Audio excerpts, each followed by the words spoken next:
Animal Farm by George Orwell. Part 1.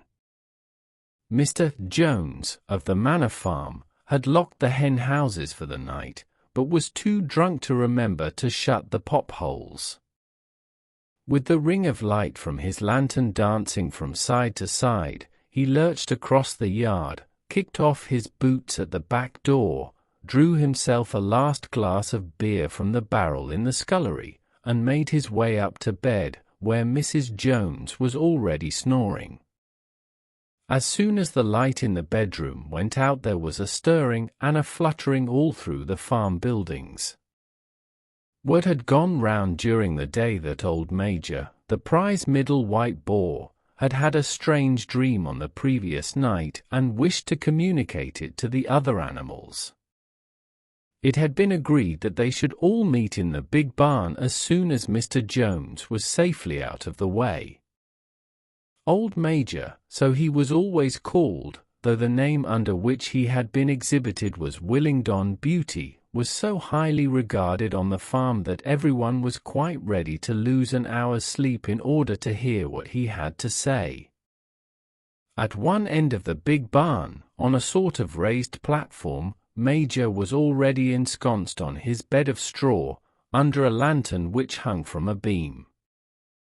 He was 12 years old and had lately grown rather stout, but he was still a majestic-looking pig, with a wise and benevolent appearance in spite of the fact that his tusks had never been cut.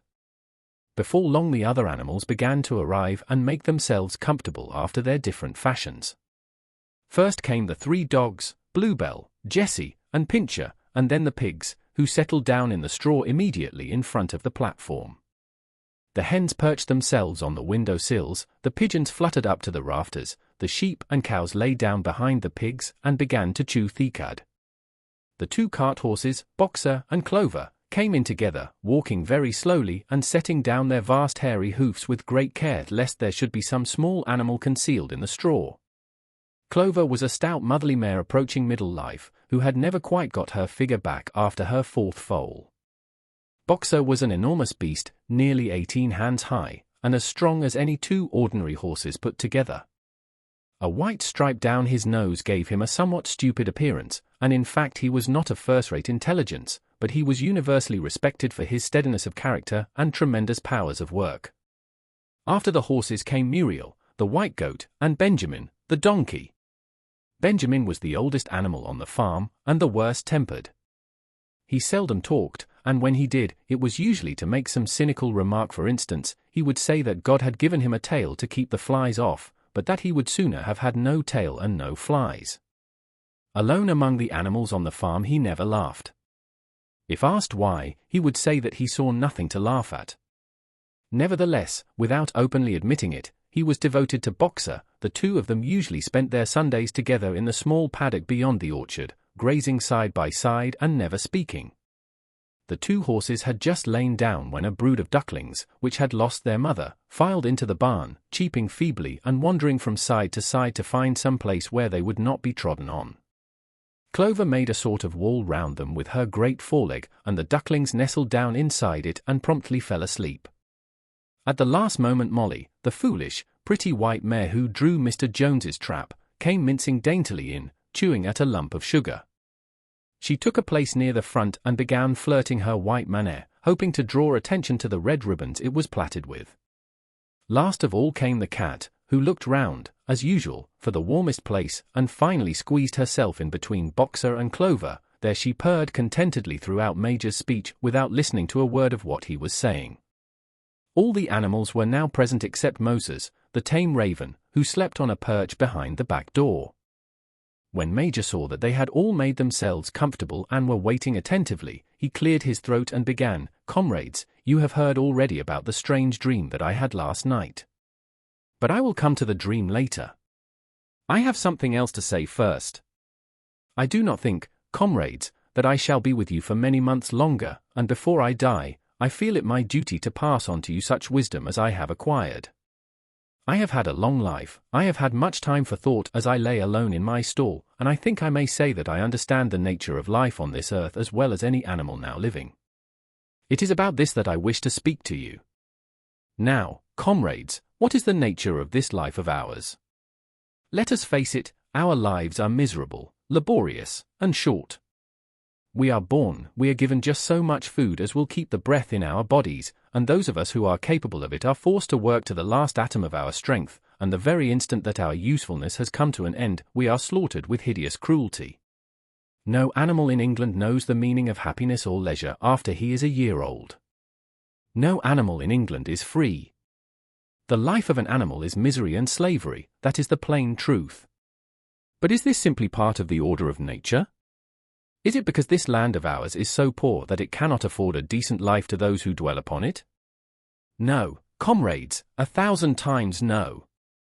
The soil of England is fertile, its climate is good, it is capable of affording food in abundance to an enormously greater number of animals than now inhabit it.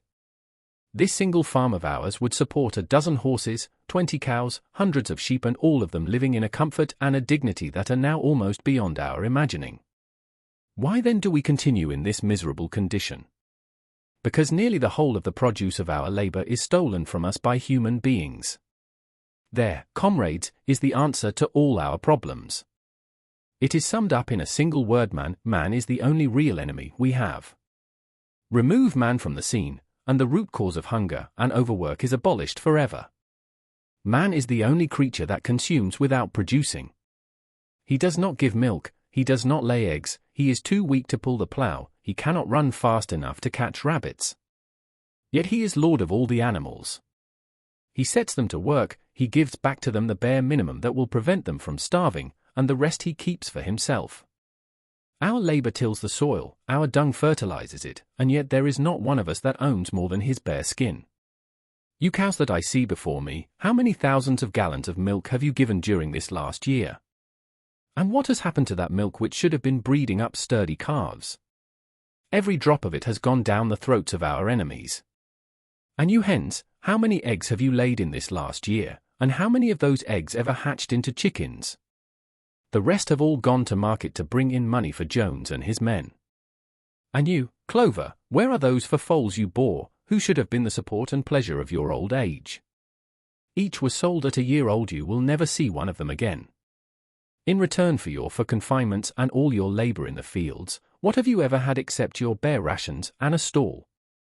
And even the miserable lives we lead are not allowed to reach their natural span. For myself, I do not grumble, for I am one of the lucky ones. I am 12 years old and have had over 400 children. Such is the natural life of a pig. But no animal escapes the cruel knife in the end. You young porkers who are sitting in front of me, every one of you will scream your lives out at the block within a year.